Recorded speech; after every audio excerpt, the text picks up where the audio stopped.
Okay, so how to screenshot a part of your screen in Windows. This is the same for Windows 10 and Windows 11. I'll be on Windows 11. If you find this video in any way helpful, please like, share, and subscribe for more great content.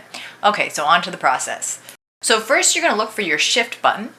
Locate that on your keyboard, your S key, and then last but not least, your Windows key.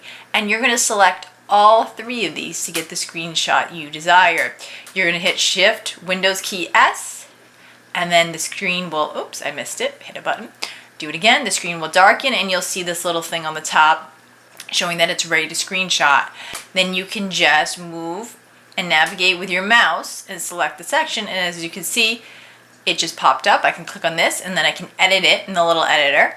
If you don't click on it and you want to know where it's located, well, it's located in your screenshots folder. So how you go to find that, I'm going to close this out. Then I'm going to go to that little manila envelope at the bottom, click on it, and then I'm going to go to, sorry, not desktop, I'm going to go to pictures, double click on that, and then screenshots, and there is my screenshot. As you can see, it is just a section of the page as I was looking for. But anyway, this is Liz, and from one egghead to another egghead, I'm signing out.